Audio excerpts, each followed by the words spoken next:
अल्हम्दुलिल्लाहिल क़रीब मिन इबादिही यस्मउ दुआ व युजीबु अहलर रजा व अशहदु अन ला इलाहा इल्लल्लाहु वहदहु ला शरीका लह व अशहदु अन्न मुहम्मदन अब्दुहु व रसूलुहु दआ रब्बहु फ़अयक़न वज़कर ख़ालिक़हु फ़अजाद वअहसन वसल्लल्लाहु अला नबिय्यिना मुहम्मद व अला आलिहि व अस्हाबिहि व मन तबिअहुम इला यौमिद्दीन। अम्मा बअद, क़ाल अल्लाहु अज़्ज़ व जल फ़िल क़ुरआनिल मजीद, अऊज़ु बिल्लाहि मिनश शैतानिर रजीम, बिस्मिल्लाहिर रहमानिर रहीम। उलाइकल्लज़ीना हदल्लाह फबिहुदाहु मुक़्तदिह क़ुल ला अस्अलुकुम अलैहि अजरा इन हुवा इल्ला ज़िक्रा लिल आलमीन। ప్రశంసలు పొగడ్తలు సమస్త లోకాలకు ప్రభువైన అల్లాహ్ సుబ్హానహు తఆలాకు మాత్రమే అంకితం. అల్లాహ్ కృపా అనుగ్రహాలు మహనీయ ముహమ్మద్ సల్లల్లాహు అలైహి వ ఆలిహి వసల్లంపై, ఆయనకు పూర్వం గతించిన ప్రవక్తలందరిపై, సజ్జనులపై, సత్యాన్వేషకులపై కలకాలం కురియుగాక. అభిమాన మిత్రులారా, సూరతుల్ కహఫ్ పాఠం గుణపాఠం. అల్లాహ్ సుబ్హానహు వ తఆలా ఖురాన్లో సెలవిస్తున్నాడు, గుర్తుంచుకో, అల్లాహ్ నుండి సన్మార్గ భాగ్యం పొందిన వారు వీరే. కనుక నీవు వారు నడిచిన బాటనే నడు. వారికి చెప్పు,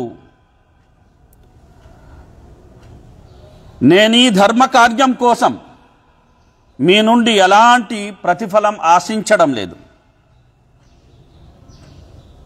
ఇది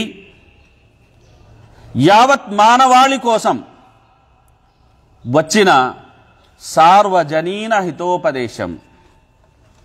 అభిమాన మిత్రులారా, ఆది కాలం నుండి ఉన్న ధర్మం ఇస్లాం ధర్మం. ఆది మానవులైన హజరత్ ఆదం అలైహిస్సలాం మొదలు అంతిమ దైవ ప్రవక్త ముహమ్మద్ సల్లల్లాహు అలైహి వసల్లం వారి వరకు 1,24,000 మంది ప్రవక్తలు ప్రబోధించిన ఏకైక ధర్మం ఇస్లాం. అలాంటి గొప్ప చరిత్ర గల ధర్మాన్ని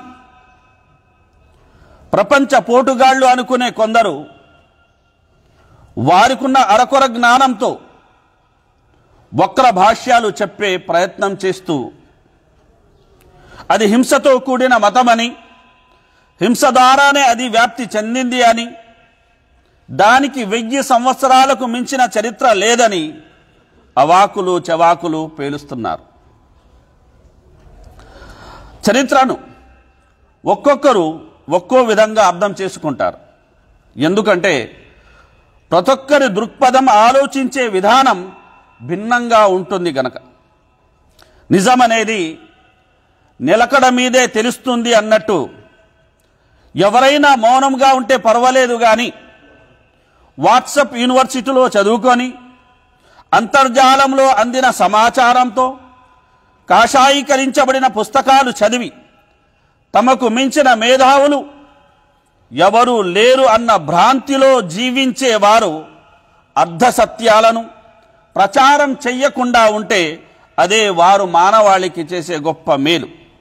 ఇక అభిమాన మిత్రులారా, సూరతుల్ కహఫ్ పాఠం గుణపాఠ విషయాన్ని మనం తీసుకున్నట్లయితే, సూరతుల్ కహఫ్ ఘనత దైవ ప్రవక్త సల్లల్లాహు అలైహి వసల్లం వారు సెలవిచ్చిన మాట,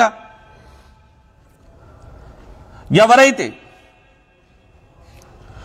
సూరతుల్ కహఫ్లోని ప్రారంభపు 10 యొక్క వాక్యాలను ఆయతులను కంఠస్థం చేసుకుంటాడో అతను దజ్జాల్ ఉపద్రవం నుండి సురక్షితంగా ఉంటాడు అని మహనీయ ముహమ్మద్ సల్లల్లాహు అలైహి వసల్లం సెలవిచ్చారు. వేరొక ఉల్లేఖనంలో సూరతుల్ కహఫ్లోని చివరి 10 వాక్యాలు 10 ఆయతులు ఎవరైతే కంఠస్థం చేసుకుంటారో వారు దజ్జాల్ ఉపద్రవం నుండి కాపాడబడతారు అని మహనీయ ముహమ్మద్ సల్లల్లాహు అలైహి వసల్లం వారు సెలవిచ్చారు.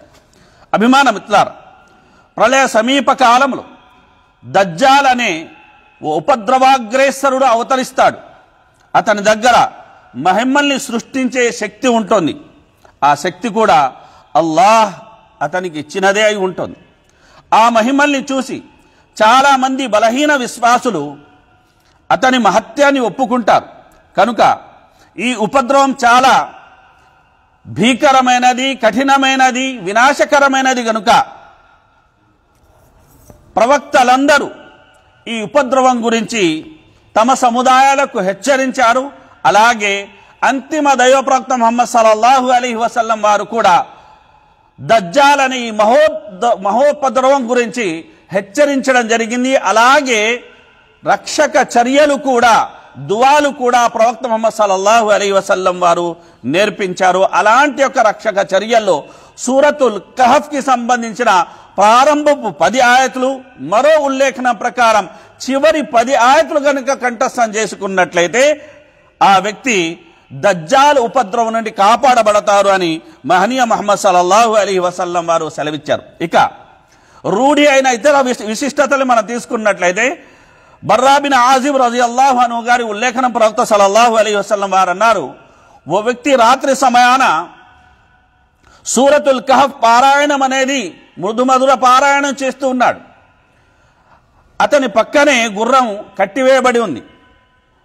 అకస్మాత్తుగా మేఘాలు అనే తెల్లని మేఘాలు అతన్ని కమ్ముకోసాగాయి. అవి ఉంటూ ఉంటూ దగ్గరవసాగాయి.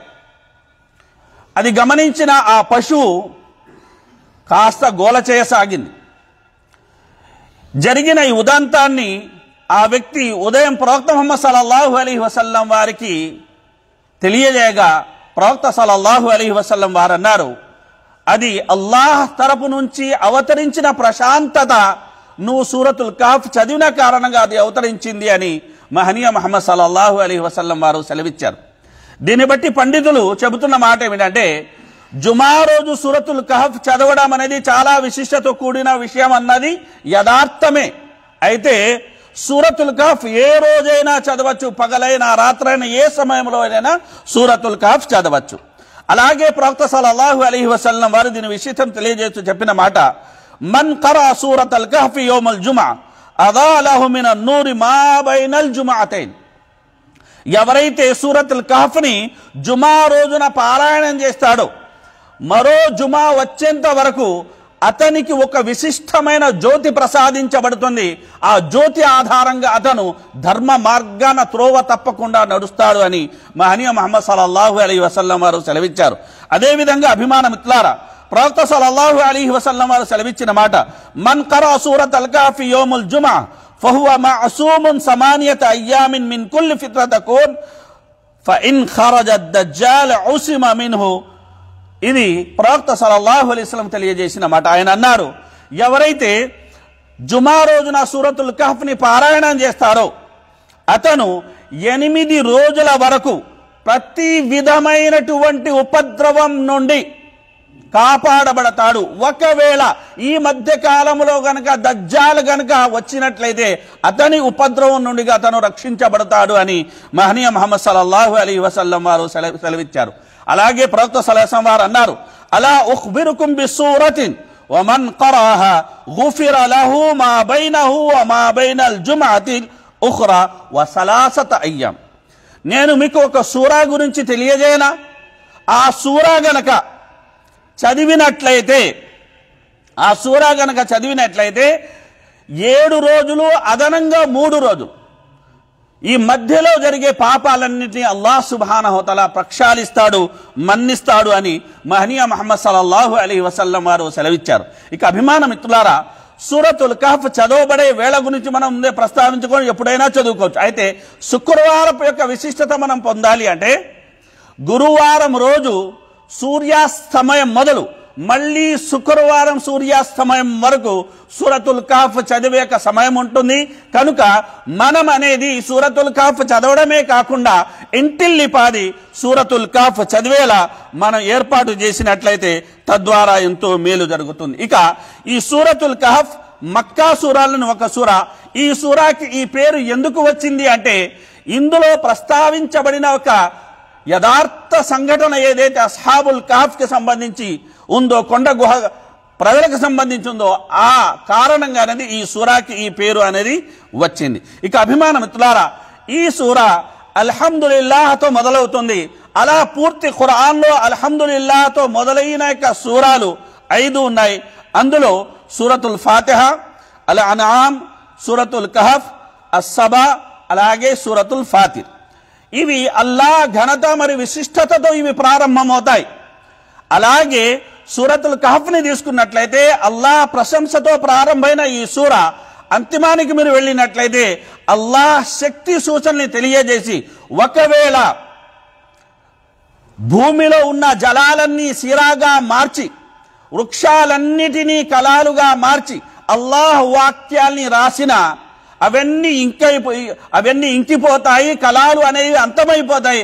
అల్లాహ్ వాక్యాలకి అంతం ఉండదు అని తెలియజేయడమే కాకుండా మనిషి మోక్షం పొందాలి అంటే తౌహీద్కి కట్టుబడి జీవించాలి. ఫమన్ కాన యర్జు లికా రబ్బి ఫల్యఅమల్ అమలన్ సాలిహా వలా యుష్రిక్ బిఇబాదతి రబ్బి అహదా. ఇంకా ఎవరైతే ఇంతటి మహోన్నత ప్రభువుని కలుసుకోవాలని ఆకాంక్ష కలిగి ఉంటాడో అతను ఏం చేయాలండి? సత్కర్మలు చెయ్యాలి. మరి ఆ సత్కర్మలు ఎలా ఉండాలండి? ప్రవక్త సల్లల్లాహు అలైహి వసల్లం వారి సున్నత్ ప్రకారం ఉండాలి.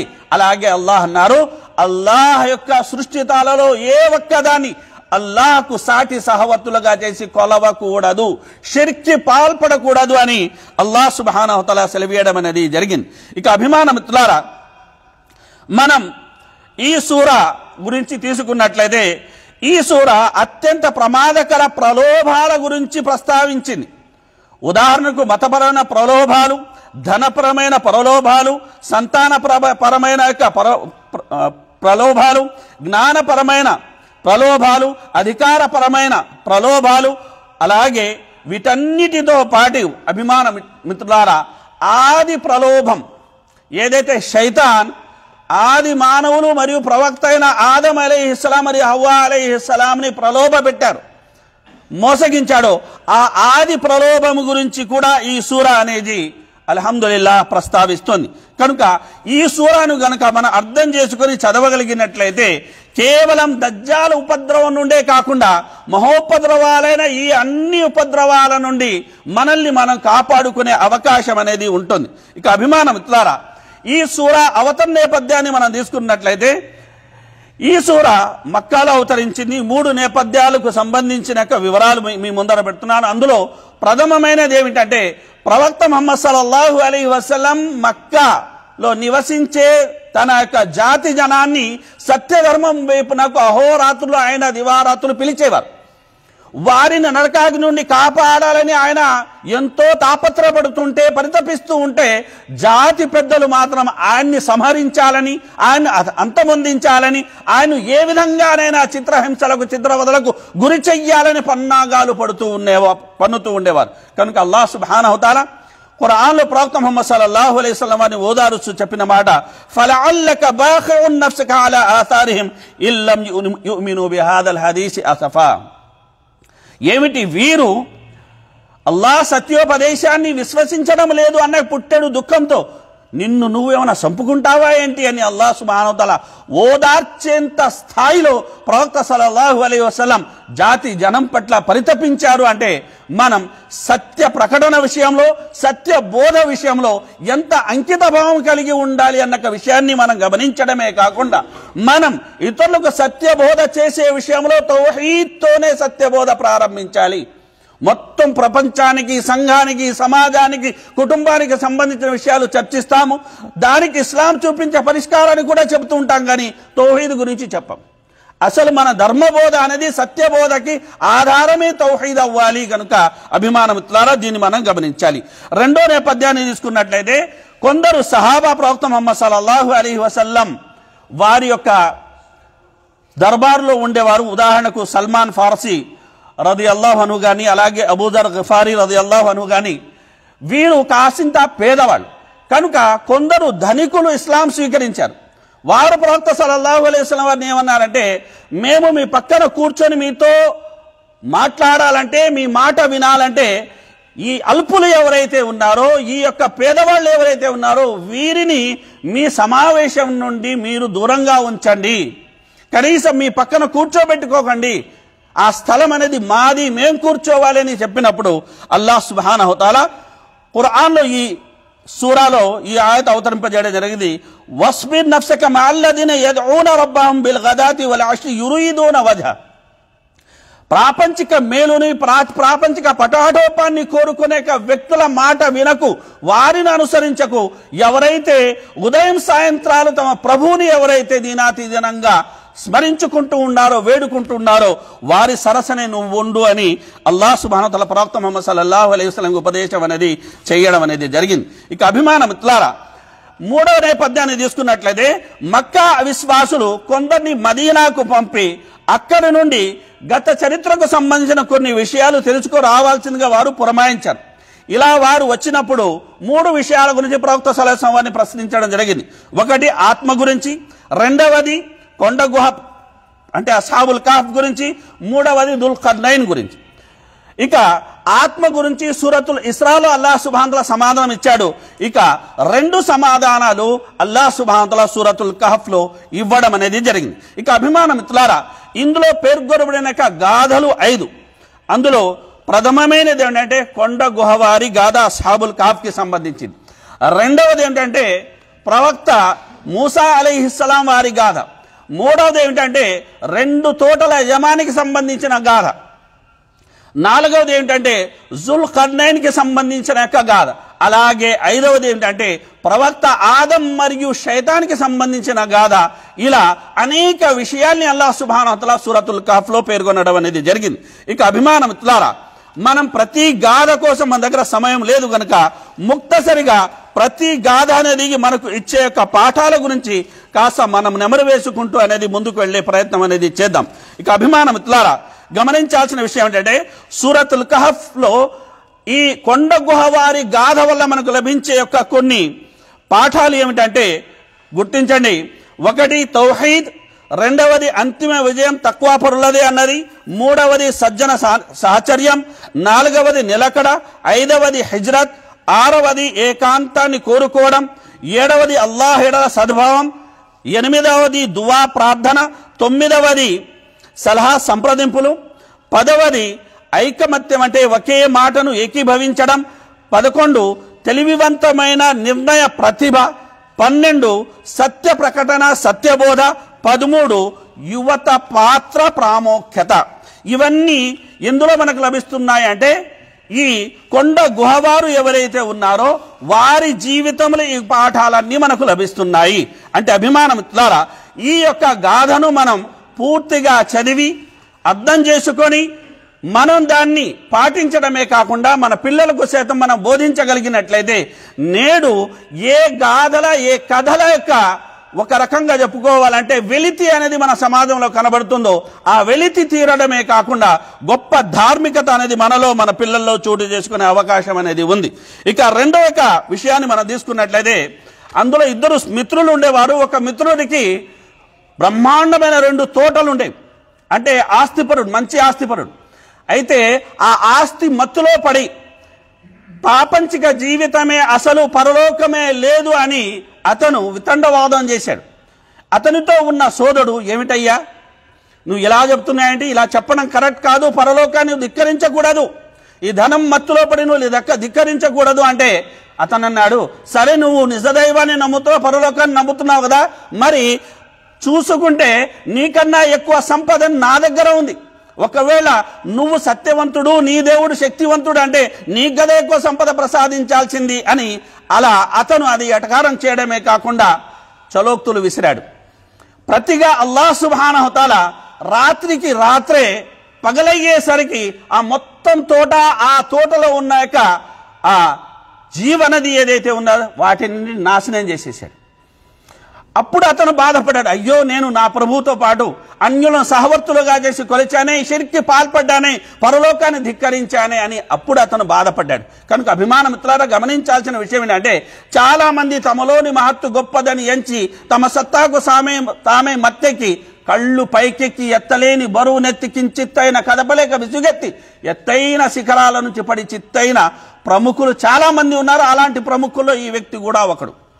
కనుక ఇలా అందాన్ని, ఐశ్వర్యాన్ని, మంది మార్బలాన్ని చూసుకొని మిడిసిపడినట్లయితే ఆ యొక్క విషయం బెడిసి కొడుతుంది.